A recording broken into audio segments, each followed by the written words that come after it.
अस्सलाम वालेकुम प्यारे बच्चों, कैसे हो बेटा। आज की हमारा टॉपिक है chemical properties of S block elements. बेटा, जब भी हम टर्म केमिकल प्रॉपर्टीज डिस्कस करते हैं तो केमिकल प्रॉपर्टीज का मतलब होता है केमिकल रिएक्शन, यानी कि एस ब्लॉक का कोई मेंबर किसी के साथ रिएक्शन करे तो जनरल फार्मूला इसका क्या होगा और प्रोडक्ट जो है हम किस तरह से जस्टिफाई करेंगे। फॉर एग्जांपल अगर मैं आपसे कहूँ एम जो है रिएक्ट कर रहा है एक्स के साथ, बताओ कि कौन सा फार्मूला बनेगा। एम एक्स बनेगा, एम टू एक्स बनेगा, या एम एक्स टू बनेगा, या फिर simply M two X two बनेगा। तो कौन सा कंपाउंड बनेगा, इसको जस्टिफाई करना डिपेंड करता है किस पर बेटा, वैलेंसी पे डिपेंड करता है। केमिकल रिएक्शंस वो स्टूडेंट जो बहुत ज़्यादा वीक हैं प्रोडक्ट फॉर्मेशन के हवाले से, तो याद रहे बेटा पहला प्रिंसिपल है वैलेंसी प्रिंसिपल। वैलेंसी अगर आपको आ रही हो तो फिर आसानी से प्रोडक्ट जस्टिफाई कर सकते हैं। अब आते हैं हम फर्स्ट ए ग्रुप की केमिकल प्रॉपर्टीज की तरफ आते हैं। याद रहे बेटा फर्स्ट ए ग्रुप फोर्थ ए के साथ रिएक्शन करते नहीं है नॉर्मली, क्योंकि इसका कोवेलेंट कैरेक्टर बहुत ज़्यादा होता है और सोडियम कार्बाइड हो या सोडियम सिलिकेट हो, ये बहुत रेयर कंपाउंड्स, अनस्टेबल कंपाउंड्स बनते हैं, इसलिए इनके साथ रिएक्शन जो है वो नॉर्मल कंडीशन में पॉसिबल भी नहीं है। फर्स्ट ए ग्रुप वाले रिएक्शन अगर करें फोर्थ ए के साथ, फिफ्थ ए के साथ, सिक्स सेवन के साथ, तो जनरल जो फार्मूला बनता है बेटा इसका ये बनता है एम मेटल हो और अपना फिफ्थ ग्रुप का कोई फर्स्ट मेंबर हो आपका फॉर एग्जांपल नाइट्रोजन, तो M3N इसका फार्मूला बनेगा। क्या बनेगा बेटा, M3N, यानी कि नाइट्रोजन की चूंकि 3 वैलेंसी हैं, यहाँ पर मैं दिखा दूंगा। सोडियम जो है अगर रिएक्शन करवाऊँ नाइट्रोजन के साथ, प्रोडक्ट क्या बनेगी, अब सोचिए खुद से। इसकी वैलेंसी +1 है। जो पुराने स्टूडेंट्स हैं मैं उनको बता चुका हूँ वैलेंसी मेथड, रिएक्शन इक्वेशन किस तरह से हम करते हैं। अब प्रोडक्ट क्या बनेगी, आप बोलोगे Na3N, ये फार्मूला बनेगा इसका। वजह ये कि इसकी वैलेंसी +1 है और नाइट्रोजन की वैलेंसी -3 होती है, तो बाई क्रॉस मल्टीप्लाई कर दे, बाई क्रॉस मल्टीप्लाई कर दोगे तो फार्मूला क्या होगा, आप बोलोगे Na3N, this is the formula of this compound. बाकी बैलेंस तो आप आसानी से कर सकते हो।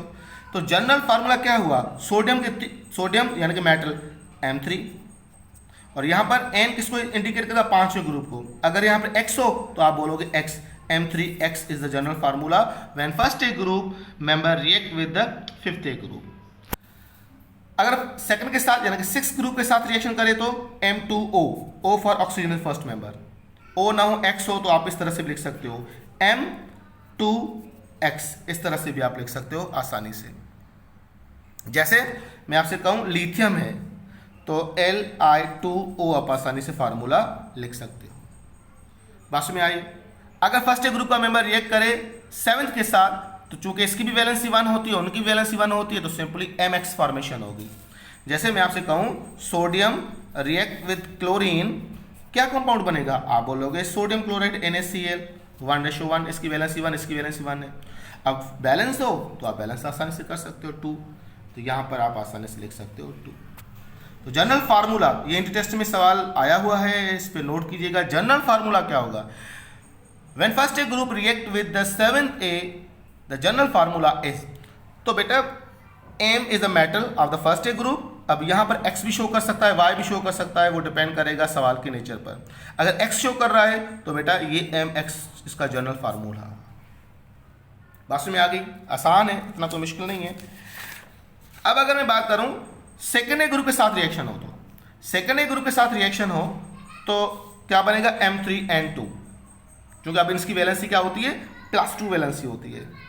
इसकी वैलेंसी क्या होती है, -3, इसकी वैलेंसी -2, इसकी वैलेंसी -1। वैलेंसी सेम हो तो कट कर दो और डिफरेंट हो तो बाई क्रॉस मल्टीप्लाई कर दो।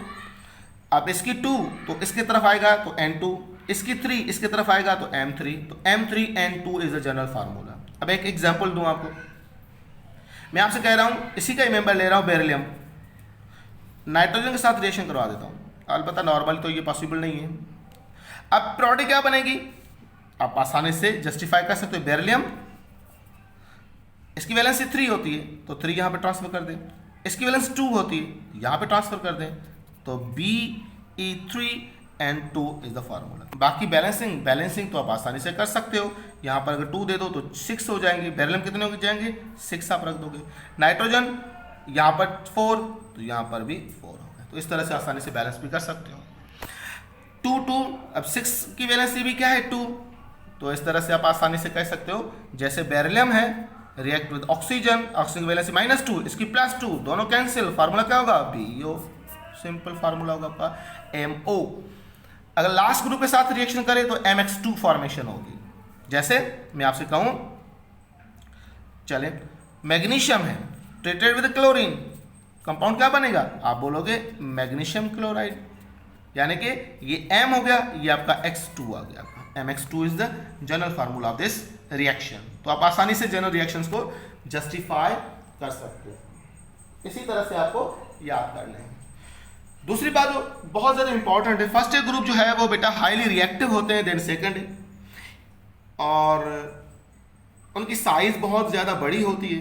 अगर फर्स्ट ए ग्रुप रिएक्ट करे वाटर के साथ तो बेटा नो नीड फॉर हीट, मगर सेकेंड ए ग्रुप रिएक्ट करे तो उस समय आप पानी को गर्म करोगे, यानी कि बॉइलिंग पॉइंट पे ही रिएक्शन होगा। जैसे एक एग्जांपल सिंटेक्स में लिखी हुई है, अगर आप first A group alkali metal water के साथ रिएक्शन करवाओगे तो पानी को बॉयल करने की ज़रूरत नहीं है, ये आसानी से इसका हाइड्रोक्साइड और हाइड्रोजन प्रोड्यूस करते हैं।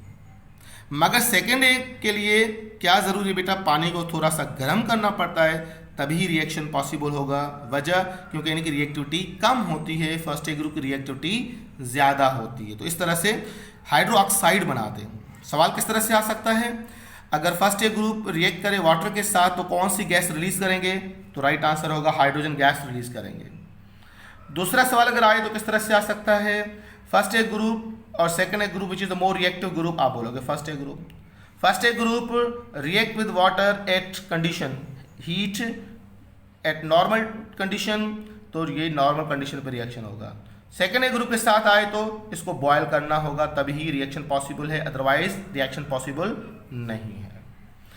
उसके बाद नेक्स्ट हमारी टॉपिक है oxide of the first A group and second, यानी कि S ब्लॉक एलिमेंट्स। तो याद रहे बेटा oxides of S block elements किस तरह से डिफाइन करेंगे।